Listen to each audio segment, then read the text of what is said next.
नमस्कार, आदाब, सत श्री अकाल, जय भीम, जोहार। मेरा नाम है नवीन कुमार। मणिपुर की सड़कों पर भारी बरसात के बावजूद हजारों लोग उतर पड़े, लेकिन जितना पानी ऊपर से बरस रहा था ना, उससे कहीं ज्यादा आंखों से ऐसा लग रहा था जैसे आंसुओं ने बादलों को चुनौती दे डाली हो।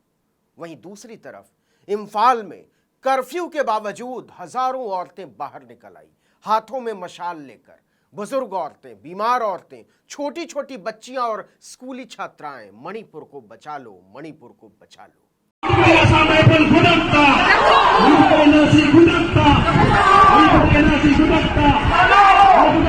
आसमान में गूंज रही थी आवाज, कुछ तो शर्म करो सरकार। मणिपुर की तस्वीरों ने दिल चीर कर रख दिया है। देश का एक हिस्सा आज जिस हाल में पहुंच गया है, उसने सबको एक सवाल पूछने पर मजबूर कर दिया है कि आखिर इस सब का जिम्मेदार कौन है, कसूरवार कौन है। क्या केवल सरकार जिम्मेदार है, वो चाहे राज्य की सरकार हो या फिर केंद्र की? क्या केवल पुलिस और सुरक्षा एजेंसियां जिम्मेदार हैं? क्या सिर्फ प्रधानमंत्री नरेंद्र मोदी या गृह मंत्री अमित शाह या फिर राज्य के मुख्यमंत्री बीरेंद्र सिंह जिम्मेदार हैं? नहीं साहब, मणिपुर की बेटियों को निर्वस्त्र किए जाने के लिए जितनी जिम्मेदार सरकारें हैं, उससे कहीं ज्यादा जिम्मेदार देश का मीडिया है, और खासकर टीवी मीडिया।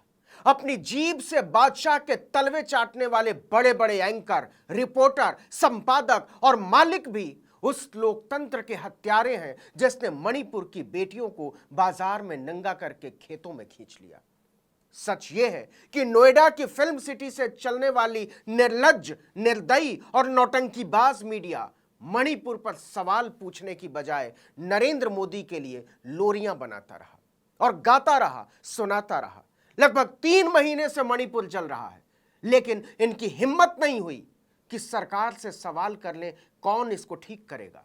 इन एंकरों, इन चैनलों और इसके मालिकों का पूरा ट्विटर खंगाल मारिए। क्या मजाल कि बेटियों के कपड़े खींचे जाने की तस्वीर आने से पहले मणिपुर पर एक बार भी कोई सवाल किया गया हो, जिम्मेदारी की बात हो, कोई रिपोर्ट, कोई कार्यक्रम बनाने की कोशिश की गई हो। अंडरवेयर पहनकर दिल्ली की पत्रकारिता के गटर में उतरने वालों ने भी उतारे हैं मणिपुर में लोकतंत्र के कपड़े। इस गटर पत्रकारिता के गलीज संपादकों ने पूरी बेशर्मी से मणिपुर से उठे सवालों को उठने से पहले ही खाक कर डाला। टीवी चैनलों के ऐसे चड्ढी संपादक और चड्ढी मालिक भी मणिपुर की सड़कों पर निर्वस्त्र की गई बेटियों के अपराधी हैं। जरा सोचिए, क्या यह संभव है कि आपको रखे आगे सबसे तेज राष्ट्र के नाम, आओ देश बदलें, बनेगा नव भारत और सोच बदलो देश बदलो जैसे चैनलों के चड्ढी छाप पत्रकारिता के संपादकों और मालिकों को कुछ पता ही ना हो? कैसे मिला पाएंगे वो मणिपुर की बेटियों से अपनी नजरें? यह समय है कि इन बेशर्मियों की सीधी और साफ बातें की जाएं। आज तक सबसे तेज और सर्वश्रेष्ठ की टैगलाइन और काम गटर छाप। बंगाल की हिंसा पर मरे जाने वाले इसके संपादकों, एंकरों और मालिकों को क्या शर्म आती होगी? हमने सबके ट्विटर अकाउंट खंगाले। सुधीर चौधरी की बस जान ही नहीं निकली बंगाल की हिंसा पर। लेकिन छोड़िए सुधीर चौधरी को, वो तो पत्रकारिता की पुरानी दुर्गंध है। चित्रा त्रिपाठी तो स्त्री हैं, औरत है, लड़की हैं। पुराने चैनल में बेटियां नाम का शो किया करती थी। बंगाल पर जीप पटक पटक कर शो किया आज तक पर, लेकिन मणिपुर पर क्या मजाल कि एक भी शो कर दे। आज तक की ही एक एंकर है श्वेता सिंह, नोट में चिप का आविष्कार करने वाली खोजी पत्रकार। पटना में एक लड़के ने सवाल पूछ दिया था तो वो बिलबिला उठी थी, मुकदमे की धमकी देने लगी थी। आज तक कहता है कि श्वेता सिंह ग्राउंड रिपोर्ट की मास्टर है, लाल किले के अंदर से खोद कर महाभारत काल के अवशेष निकाल देती हैं। लेकिन मणिपुर में खींचे जा रहे औरतों के कपड़े उन्हें नजर नहीं आते। मोदी की इनकी दलाली की इंतहा यह है कि 11 मई को ट्वीट करती हैं कि मणिपुर में सब नियंत्रण में है और दूसरे देशों को इससे हालात पर काबू करना सीखना चाहिए। शेम। रूबिका लियाकत एबीपी से पता नहीं कहां गई। इनके शो का नाम है दहाड़। उन्हें इस शो का नाम रखना चाहिए बेशर्मी की दहाड़, क्योंकि मणिपुर पर दहाड़ने में इनका खून सूख गया था। लेकिन मोदी की दलाली में खून बढ़ जाता है।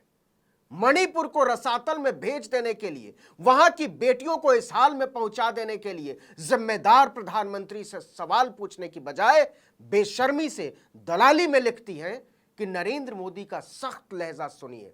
लहजा तो हम आपका देख रहे हैं मैडम जी, बेहयाई का लहजा। क्या मजाल कि कभी मणिपुर पर कभी किसी ने हल्ला बोल किया हो, क्या मजाल कि किसी ने कोई मास्टर स्ट्रोक किया हो। आप ट्विटर खंगाल आइए, हमने देखा है अमीश देवगन से लेकर अमन चोपड़ा तक और अर्णब गोस्वामी से लेकर नविका कुमार और सुशांत सिन्हा तक मणिपुर के बच्चे भूख से बिलबिला रहे थे और अमीश देवगन ट्वीट कर रहे थे कि मोदी के सामने यूएई में खाना क्या परोसा जाने वाला है। ये व्यस्त थे ये बताने में कि हमारे महान मोदी जी का अमेरिका में कैसा स्वागत हुआ है, किस देश ने उन्हें बॉस बताया है और किस देश के प्रधानमंत्री ने उनके पैर छुए हैं। ऐसी निर्लज्जता कि बेशर्मी भी शर्म के बारे चुल्लू भर पानी में डूबकर मर जाए। आपको चैनलों पर बंगाल का खून दिख जाएगा, आपको वहां चंद्रयान मिशन में मोदी का जलवा दिख जाएगा, आपको वहां फ्रांस में मोदी की हवाखोरी भी दिख जाएगी, आपको वहां अमेरिका में हुजूर की जलवाखोरी भी दिख जाएगी। मोदी को इंडिया का पापा कहने वालों को अगर कुछ नहीं दिखता तो 3 महीने से जलता हुआ मणिपुर की नंगी की जा रही बेटियों का दर्द नहीं दिखता तो मणिपुर की औरतों के जलाए जा रहे घर नहीं दिखेगा, तो दूध के लिए छटपटाते मणिपुर के छोटे छोटे बच्चे। आप नाम ले लीजिए किसी का भी। ये कमाल की शेरनियां और शेर हैं जो नरेंद्र मोदी का नाम आते ही, भाजपा का नाम आते ही गीदड़ बन जाते हैं, बकरी की तरह मिमियाने लगते हैं, चूहे की तरह स्टूडियो और चैनल के बिल में घुस जाते हैं। पत्रकार तो छोड़ दीजिए, ये अच्छे से इंसान कहलाने के लायक भी नहीं। इनके बेशर्म संपादक और मालिक यूक्रेन और रूस तक रिपोर्टरों की फौज उतार देते हैं, अफगानिस्तान और इराक तक अपने संवाददाता भेज देते हैं, लेकिन गटर में उतरी इन निर्लज्ज चड्ढी छाप संपादकों की टोलियों को मणिपुर की खबर देने में शर्म महसूस होती है। शर्म महसूस नहीं होती, इनकी दलाल सोच को यह सूट नहीं करता, और सूट इसलिए नहीं करता कि इंडिया के पापा नाराज हो जाएंगे। इसलिए पत्रकारिता की चड्ढी उतर जाए तो उतर जाए, इंडिया के पापा की कलई नहीं उतरनी चाहिए। यह है इनकी सोच। ये तब तक नहीं बोलते हैं जब तक इंडिया के पापा की तरफ से इशारा नहीं मिल जाता मणिपुर पर। और बेशर्मी देखिए, इसके बाद जब मोदी का बयान आता है तब सब मिलकर एक बार फिर से वाही में जुट जाते हैं। वाह मोदी जी वाह।